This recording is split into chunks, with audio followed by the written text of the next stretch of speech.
Parents की वो कौन सी भूल होती है जिसके चलते थर्ड जेंडर का जन्म होता है। पुराणों के अनुसार वो कौन से इष्ट यानी देवता हैं जिनकी वजह से किन्नरों की उत्पत्ति हुई, और आखिर क्यों थर्ड जेंडर को आज भी बराबरी का दर्जा नहीं मिला है। जानेंगे इन सभी सवालों का जवाब आज की हमारी इस वीडियो में, तो बने रहिए वीडियो के लास्ट तक हमारे साथ।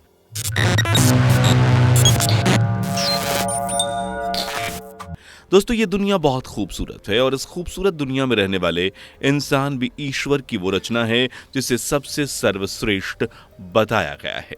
लेकिन इस संसार में मेल और फीमेल के अलावा एक और जेंडर है जिसे आज हम किन्नर या फिर हिजड़े के नाम से जानते हैं, और देखा जाए तो उन्हें समाज और सोसाइटी में भी अलग नज़र से देखा जाता है। सबसे बड़े अफसोस की बात है कि आज 21वीं सेंचुरी में रहने के बाद भी लोगों की सोच वही पुरानी वाली है, और इसी सोच के चलते आज भी किन्नरों को एक अभिशाप के रूप में देखा जाता है और समाज में उन्हें वो दर्जा नहीं मिलता जो मिलना चाहिए।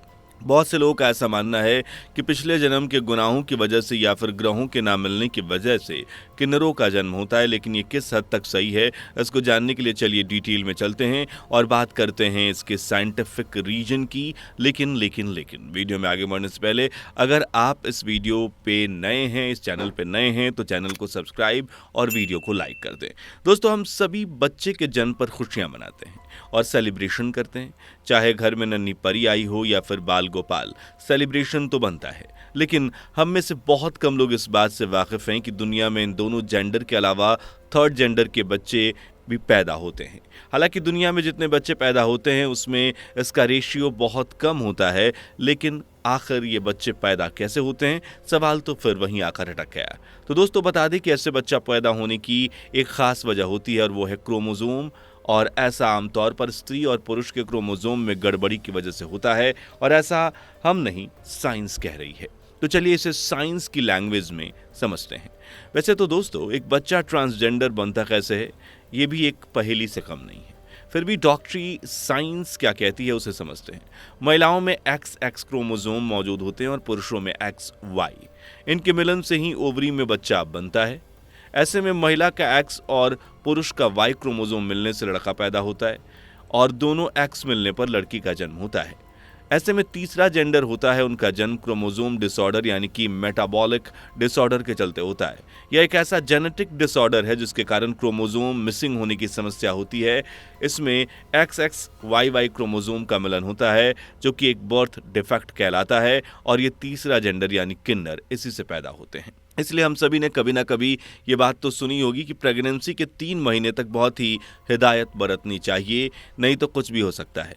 और ऐसा इसलिए कहा जाता है क्योंकि उन 3 महीनों में बच्चे के जेंडर का निर्धारण होता है, और अगर उस समय प्रेग्नेंट लेडी की बॉडी में हार्मोनल चेंजेस होते हैं, यानी कि 3 महीने में अगर प्रेग्नेंट लेडी के हार्मोन की प्रॉब्लम आती है या फिर खान पान सही ढंग से नहीं होता, तो इसका पूरा असर उस प्रेग्नेंट लेडी के बच्चे पर पड़ता है, और उस बच्चे में मेल और फीमेल दोनों जेंडर के गुण आ जाते हैं। यही वजह है कि प्रेगनेंसी के 3 मंथ तक ज्यादा सावधान रहने के लिए कहा जाता है।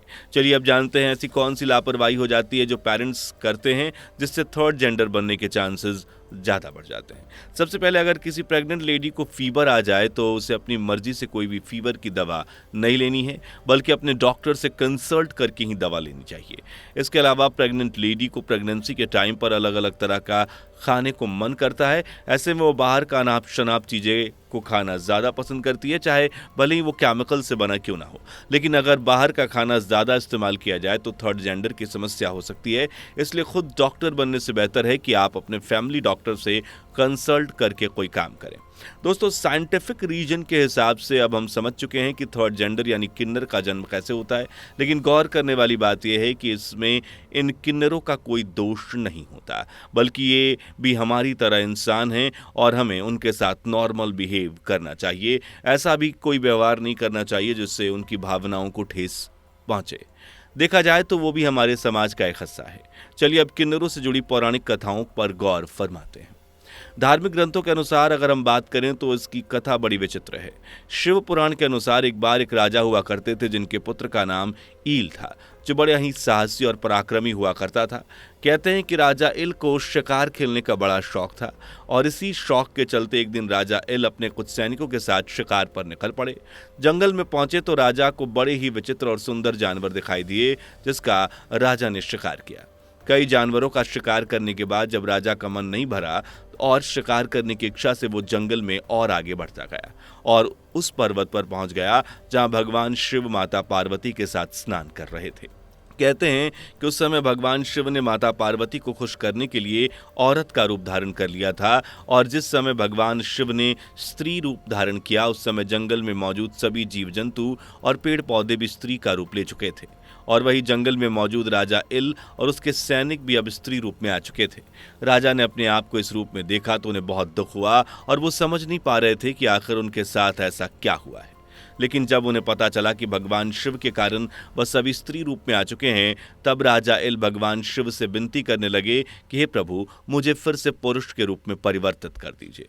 लेकिन भगवान शिव ने राजा से कहा कि इस वरदान को छोड़कर तुम मुझसे जो भी वरदान मांगोगे मैं तुम्हें दे दूंगा। लेकिन राजा ने उनसे कोई वरदान नहीं मांगा और वहां से चले गए। इसके बाद वह माता पार्वती को प्रसन्न करने के लिए उनकी साधना करने लगे। उनकी साधना से प्रसन्न होकर माता पार्वती ने उनसे वरदान मांगने को कहा, जिस पर राजा ने फिर से पुरुष रूप में वापस आने का वरदान मांगा।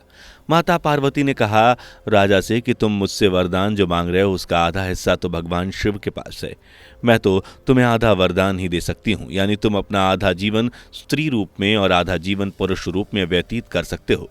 यह सब सुनकर राजा ने माता पार्वती से कहा कि माँ 1 महीने मुझे स्त्री रूप और 1 महीने पुरुष रूप में रहने का वरदान दे।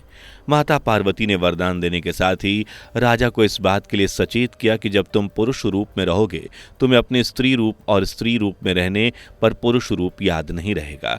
और इस तरह राजा अपना जीवन बिता रहे थे। कहते हैं राजा स्त्री रूप में घूमते घूमते एक बार महात्मा बुद्ध के आश्रम पहुंचे। महात्मा बुद्ध ने उन स्त्री रूपी सैनिकों से कहा कि तुम सब इसी पर्वत पर अपना आशियाना बसा लो। तो दोस्तों, इस तरह से हुई किन्नरों की उत्पत्ति। दोस्तों चलिए अब जानते हैं सृष्टि में सबसे पहले किन्नर की उत्पत्ति कैसे हुई। इस बात का जिक्र भी शिव पुराण में किया गया है। जब ब्रह्मा जी ने सृष्टि की रचना करना शुरू किया तो उन्होंने पुरुष और जीव जंतु बनाने शुरू किए। इस काम को करने में काफी समय लग रहा था। ऐसे में भगवान ब्रह्मा ने शिव जी से प्रार्थना की। तब भगवान भोलेनाथ ने अपने शरीर के एक अंग को पुरुष और आधे को स्त्री रूप में कर दिया। इस तरह से शिव जी का अर्धनारीश्वर रूप में प्रकट हुआ। भगवान शिव के रूप में ना तो शंकर जी पूरे पुरुष थे और ना ही स्त्री। इस तरह अर्धनारीश्वर रूप में जहां सृष्टि में स्त्री का जन्म हुआ वहीं किन्नर भी उत्पत्ति इसीलिए हुई। इसलिए भगवान भोलेनाथ ही किन्नरों को सृष्टि पर लाने वाले कहे जाते हैं। चलिए अब आपको किन्नरों से जुड़े कुछ अमेजिंग फैक्ट्स बताते हैं। सबसे पहले हम किन्नरों के अंतिम संस्कार के बारे में बात कर लेते हैं, क्योंकि ये एक ऐसा रहस्य है जिसके बारे में बहुत कम लोग ही जानते हैं, क्योंकि इनका अंतिम संस्कार गोपनीयता के साथ आधी रात में किया जाता है। चलिए जानते हैं आखिर ऐसा क्यों किया जाता है। ऐसी मान्यता है कि अगर किसी किन्नर के अंतिम संस्कार को आम इंसान देख ले तो मरने वाले का जन्म फिर से किन्नर के रूप में ही होगा। अंतिम संस्कार से पहले बॉडी को यूं ही चप्पलों से पीटा जाता है। कहा जाता है कि इससे उस जन्म में किए गए सारे पापों का प्रायश्चित हो जाता है। किन्नरों की साल में बस एक दिन शादी होती है। यह शादी भी भगवान अरावन से होती है। भगवान अरावन की मूर्ति को शहर में घुमाया जाता है। अगले ही दिन किन्नर श्रृंगार उतार कर विधवा की तरह शोक मनाते हैं और सफ़ेद कपड़े पहन लेते हैं। किन्नरों की ज़्यादातर हिंदू धर्म की परंपराएं हैं, लेकिन इनके अधिकांश गुरु मुस्लिम होते हैं। आपकी इस वीडियो के बारे में क्या राय है, अपने राय कमेंट में बताइए। वीडियो पसंद आई हो तो वीडियो को लाइक, शेयर और चैनल को सब्सक्राइब करके बेल आइकन को दबाना ना भूलें। दोस्तों, आपकी स्क्रीन पर 2 और वीडियो दिख रही हैं, जिसे देखने के लिए आप स्क्रीन पर क्लिक करें। दोनों देखिएगा, बहुत अच्छी वीडियो बनी है।